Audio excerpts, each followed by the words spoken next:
Hey guys, इस session में हम प्रॉब्लम नंबर 34 कर रहे हैं Halliday Resnick Walker chapter number 22 Indian edition में the same problem is at 48 22 48 chapter 22 problem number 48 may be with some different data but basically problem is the same.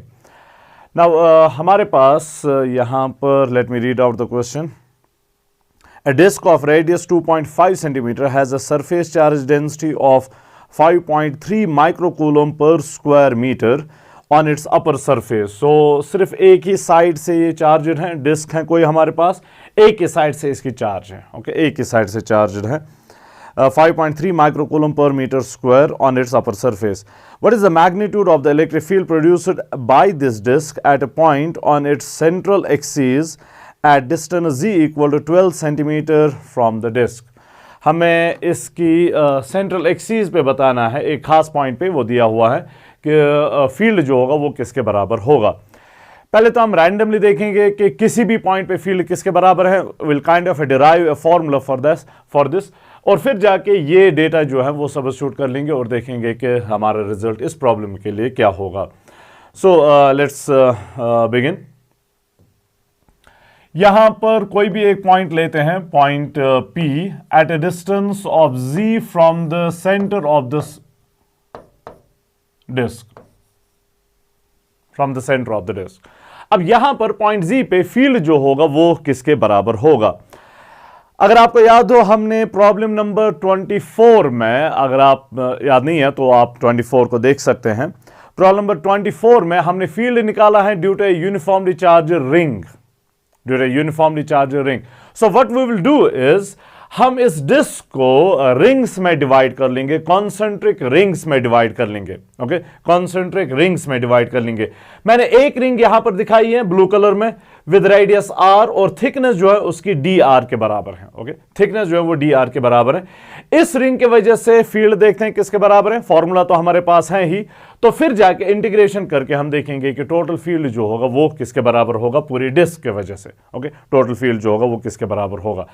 Okay, now पहले कुछ बातें यहां पर रिंग के बारे में. डिफरेंशियल रिंग जो हमने चूज किया है, differential ring. What is area of this differential ring? Okay, what is area of this differential ring? Area simple आपको याद रखना है कि is circumference into the width. Okay, into the width. So circumference is 2 pi r into the width is dr. या फिर हम इसको कर भी सकते हैं, हम outer area minus the inner area ले सकते हैं. It's like this. ये रिंग आपके पास है, या let me draw circle, exactly a circle. So ये हमारे पास रिंग है, ऐसे रेडियस r के बराबर है और ये थिकनेस जो है वो dr के बराबर है. तो इस रिंग का इनर रेडियस जो है वो r के बराबर बन रहा है और आउटर रेडियस जो है that is r plus dr. Okay, outer radius is r plus dr. तो इसका एरिया जो होगा वो किसके बराबर होगा?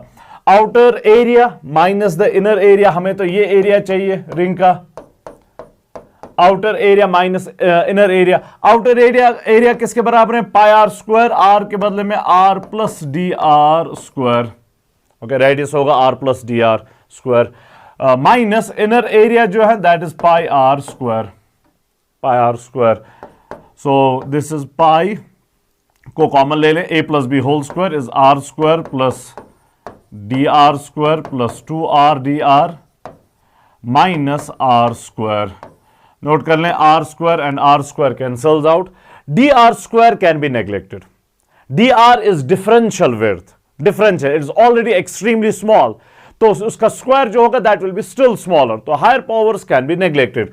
सो this one we will neglect. Okay, this one we will neglect और ये बच गया 2r dr और बाहर जो है वो पाई है. So dA is equal to 2 pi r dr. वही जो मैंने बताया था कि length into thickness, basically length यहां पर सर्कमफ्रेंस की लेंथ इनटू थिकनेस जो dr के बराबर है. So this is area of the ring, this is area of the ring. Now what is charge of the ring equal to, क्योंकि हमें आगे चल के वो तो चाहिए. Charge of the ring, charge of differential ring dq That's simply sigma into dA, charge density into area. Okay, charge density into area. Sigma तो ऐसे ही रखना है, dA के बदले में इज 2 पाई r dr. तो ये हमारे पास चार्ज आ गई इस रिंग की. ओके, इस रिंग की. Now what is field due to this ring, due to this differential ring? Field due to differential ring, due to differential ring. Okay, formula हमारे पास है, रिंग के वजह से फील्ड होता है gamma q z divided by r square plus z square power 3/2. ये हमारे पास है formula, gamma q z divided by r square plus z square power 3/2. Okay, ये रिंग के लिए ये हमने डिराइव किया है प्रॉब्लम नंबर 24 में. ओके, प्रॉब्लम 24 में. So if you want to derive this, problem number 24 को देख लीजिएगा. सो अब ये यहां पर फॉर्मूला यूज करते हैं. ई के बदले में तो डी हम लिखेंगे क्योंकि हमारा केस डिफरेंशियल वाला केस है. गामा तो ऐसे ही रहेगा, क्यू के बदले में डी क्यू, जी तो ऐसे ही रहेगा, हमने यहां पर भी उसे जी ही लिया है. ओके, जी ही लिया है. और रेडियस कैपिटल आर जो वहां पर है, यहां पर स्मॉल आर है, रेडियस ऑफ द रिंग हमें लेना है. ओके, सो कैपिटल आर के बदले में स्मॉल आर हम लेंगे. So we have divided by capital r के बदले में small r square plus z तो ऐसे ही है, स्क्वायर पावर 3/2 भी ऐसे ही है. डी क्यू का वैल्यू सब्स्टिट्यूट कर लें, this becomes gamma 2 pi are d are into sigma भी साथ में है, सिग्मा और जी भी साथ में है, divided by r square plus z square power 3/2. R square plus z square power 3/2. अब यहां पर जब हम इंटीग्रेशन कर लेंगे तो integration is obviously with respect to r, फिर हमें उसे चेंज भी करना पड़ेगा. Integration is with respect to r, तो आर कहां से कहां वेरी कर रहा है. लिमिट्स ऑफ आर जो होंगे वो क्या होंगे? लिमिट्स का मतलब extreme values, extreme values. Remember हमने इस डिस्क को रिंग्स में डिवाइड किया है, कॉन्सेंट्रिक रिंग्स में डिवाइड किया है. सबसे छोटी रिंग जो होगी, ओके, सबसे छोटी रिंग जो होगी वो यहां पर सेंटर पे होगी, जिसका साइज जो होगा नेग्लिजिबल स्मॉल होगा. दैट मींस उसका रेडियस जो होगा वो 0 के बराबर होगा, उसका रेडियस 0 के बराबर होगा. और सबसे बड़ी रिंग जो होगी वो यहां पर होगी डिस्क के सर्कमफ्रेंस पे, और उसका रेडियस जो होगा वो कैपिटल आर के बराबर होगा, कैपिटल आर के बराबर. दैट मींस आर जो है, स्मॉल आर जो है, that is varying from 0 to capital R. Okay, 0 to capital R. So ये बात इंपॉर्टेंट है. चलिए अब यहां पर टोटल फील्ड निकालने के लिए इंटीग्रेशन कर लेते हैं. So this implies E is equal to, constants को पहले ही बाहर रखते हैं, 2 pi z is constant. See integration में remember constant is the one जो हर किसी एलिमेंट के लिए सेम रहेगा, चाहे आप स्मॉलर एलिमेंट कंसीडर कर लें, बिगर रिंग कंसीडर कर लें, बीच वाला रिंग कंसीडर कर लें, ये जी तो सेम ही रहेगा, ये तो चेंज नहीं होगा. ओके, ये तो चेंज नहीं होगा. So z is a constant, behaves as a constant in integration, generally is not a constant. So 2 pi हमारे पास है, गामा हमारे पास है, देन सिग्मा और जी हमारे पास है, बाकी सब अंदर ही रहेगा. सो इंटीग्रेशन ऑफ, अंदर बच गया r d r divided by r square plus z square power 3/2, power 3/2. Limits 0 to capital r. ये हमारा ई है. अभी इंटीग्रेशन हम परफॉर्म कर लेंगे अलग से, पहले इसको अलग से देखते हैं किसके बराबर होगा. So let's perform this integration. So हमारे पास है integral r square d r, नहीं आर डी आर, हाँ r d r divided by r square plus z square divided by r square plus z square power 3/2. Limit 0 to capital R वो हम अलग से mention कर लेंगे. चलिए अब इस इंटीग्रल को सॉल्व कैसे कर लेंगे. से I is equal this thing. अब इसमें सब्स्टिट्यूशन हमें करना होगा, यहां पर लिखता हूं, put r equal to z tan theta. Okay, put r equal to z tan theta. D r differentiation इसकी कर लें, जी तो कांस्टेंट है, टैन थीटा की डिफरेंशिएशन है सेक स्क्वायर थीटा, फिर साथ में डी थीटा. तो आर के बदले में ये लिखेंगे, डी आर के बदले में ये लिखेंगे. So everything will be in terms of theta. Okay, everything will be in terms of theta. अब in terms of theta limits क्या बन जाएंगे? इन टर्म्स ऑफ आर तो हमें पता है, इन टर्म्स ऑफ थीटा जो है वो लिमिट्स क्या बन जाएंगे? if theta is equal to 0, initial r is equal to 0, not theta, if r is equal to 0, if r is equal to 0, पहला वैल्यू तो r का 0 के ही बराबर है, then tan theta is equal to 0, okay, then tan theta is equal to 0, tan theta 0 के बराबर मतलब theta भी 0 के बराबर, tan of 0 ही 0 होता है, so अगर r 0 के बराबर है तो थीटा भी 0 के बराबर है, okay. Now अपर लिमिट क्या है स्मॉल r का, that is capital R, 0 to capital R, तो कैपिटल R जब होगा, if small r is equal to capital R, this implies tan of theta is equal to, tan of theta यहां से capital R divided by z, z को नीचे लाते हैं, so capital R divided by z, okay, capital R divided by z. अब यहां tan of theta is equal to capital R divided by z, so let's construct a right angle triangle with this angle theta. Tan of theta होता है perpendicular divided by base, so perpendicular opposite side is r, base is z, तो hypotenuse बन जाएगा under root of r square plus z square. अब चाहे आपके पास sine theta हो, कॉस थीटा हो, आप कोई भी ट्रिग्नोमेट्रिक फंक्शन यहां से निकाल सकते हैं. ओके, सो जब capital R is equal to small r is equal to capital R यानी कि अपर लिमिट, तब जाके हम ये ट्राइंगल यूज कर लेंगे जो भी ट्रिग्नोमेट्रिक फंक्शन हमारे पास होगी. If r is equal to 0 then theta is also equal to 0. चलिए यहां पर वापस आते हैं.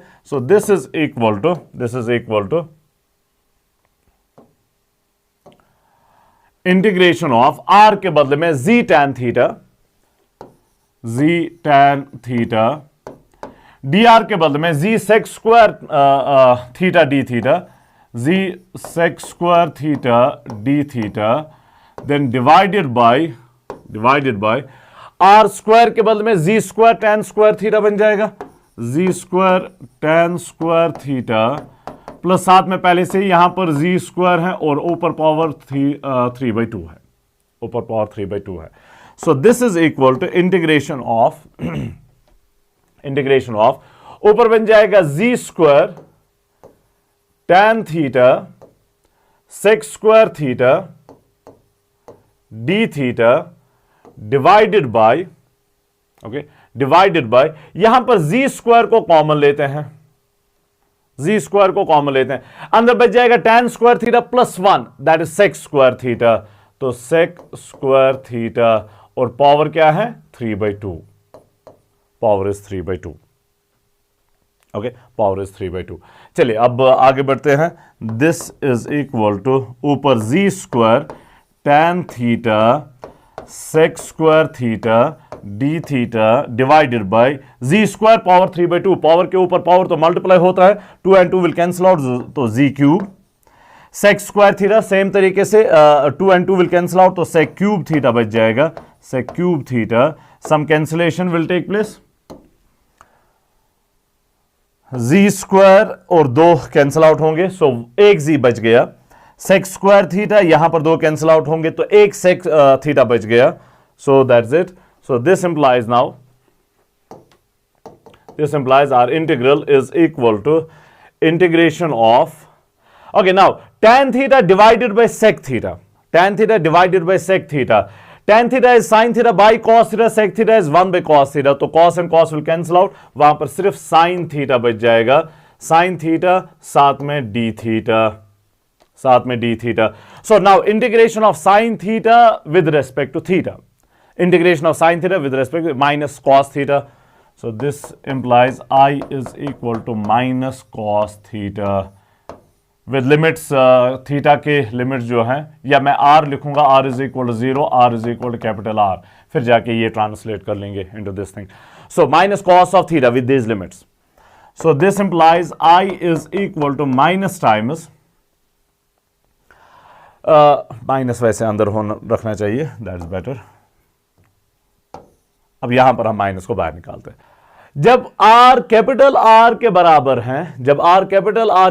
हैं, तो cos ऑफ थीटा यहां से base by hypotenuse z divided by under root of r square plus z square. Minus को तो हमने पहले ही बाहर निकाल दिया है, so z divided by under root of r square plus z square.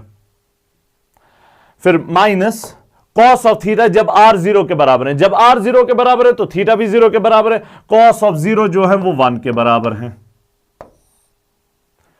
So I integral जो हम कर रहे हैं that is minus time is z divided by under root of r square plus z square minus 1, minus अंदर लेते हैं, ये बन जाएगा 1 minus z divided by under root of r square plus z square. ये हमारा इंटीग्रल आ गया। Okay, ये हमारा इंटीग्रल आ गया। अब इसको वापस यहां पर सब्स्टिट्यूट कर लेते हैं, यहां पर लाते हैं, तो वहां पर हमारे पास 2 पाई गामा सिग्मा जी साथ में है, 2 पाई गामा सिग्मा जी। सो हमारा फील्ड जो है therefore E is equal to 2 pi gamma sigma ji,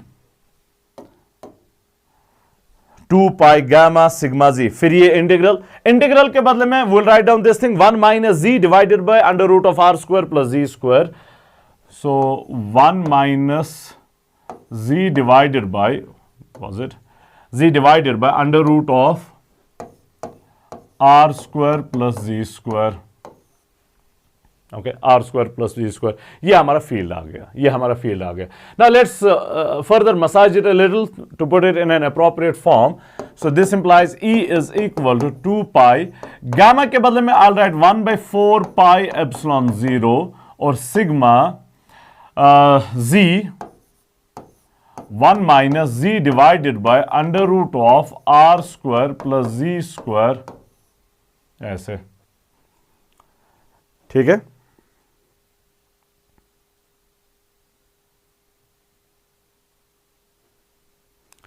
I think we missed 1z somewhere. We had 1z here. We had one more z here. Z square cancel out हुआ, एक z बच गया था, So z को बाहर रखें,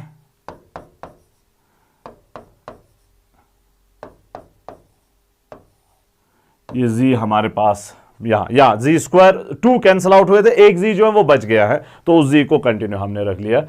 so that is what I was missing here.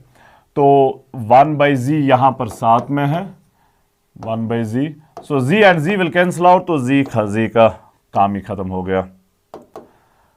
Okay, so z का ख्याल रखना है, z हमने मिस किया था। नाउ यहां पर pi and pi will cancel out, 2 into 2, so this implies E is equal to sigma divided by 2 epsilon 0। Okay, sigma divide by 2 epsilon 0, 1 minus z divided by under root of r square plus z square. ये हमारे पास आ गया field के लिए formula. Field due to a disc, field due to a uniformly charge disc, sigma divided by 2 epsilon 0, 1 minus z divided by under root of r square plus z square, where sigma is charge density, uniform charge density, sigma charge per unit area. Okay, charge per unit area. याद करें कि इस disc की सिर्फ एक surface charge है, नीचे वाली सरफेस चार्ज नहीं थी, सिर्फ ऊपर वाली सरफेस चार्ज थी। अगर दोनों सरफेस चार्ज होंगी तो दोनों का सुपरपोजिशन फिर देखना होगा कि नेट फील्ड किसके बराबर होगा। This is field due to one side of the disc, charge disc, uniformly charge disc. Sigma divided by 2 epsilon 0, 1 minus z divided by under root of r square plus z square. अब हमें कुछ data दिया हुआ है और वहां पर एक खास पॉइंट पे हमें बताया गया है कि फील्ड निकालने के लिए, बाय द वे इसका जो ग्राफ होगा, ग्राफ भी यहां पर ड्रॉ कर लेते हैं। इसका जो ग्राफ होगा E versus Z, not R, E versus Z। Now centre पे फील्ड किसके बराबर होगा, यहां पर फील्ड किसके बराबर होगा, यहां पर Z तो 0 के बराबर है। ओके, Z तो 0 के बराबर है, तो फील्ड जो होगा Z 0 के बराबर है, तो ये सारा 0 बन जाएगा। Will get sigma divided by 2 epsilon 0, so may be somewhere here sigma divide by 2 epsilon 0। उसके बाद एज Z इंक्रीजेस, फील्ड जो होगा वो भी डिक्रीज हो जाएगा, and finally at infinity becomes 0। So graph is going to be something like this. Coming back to question, हमारा जो वैल्यूज हमारे पास हैं, हमें रेडियस दिया गया है 2.5 centimetres, which is 2.5 into 10 to the power -2 metres, और सिग्मा हमें दिया गया है, sigma is given 5.3 microcoulomb, 5.3 microcoulomb per square metre, which is 5.3 into 10 to the power -6 coulomb per square metre. Okay, coulomb per square metre. और Z दिया गया है 12 centimetres, Z दिया गया है 12 centimetres, which is 12 into 10 to the power 2, 12 into 10 to the power minus 2.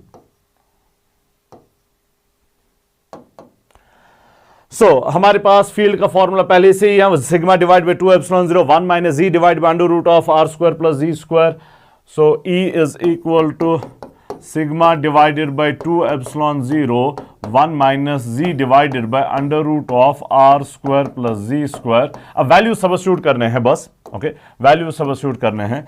So this implies E is equal to sigma 5.3 into 10 to the power minus 6 divided by 2 epsilon 0 हमें पता है 8.85 into 10 to the power minus 12 होता है.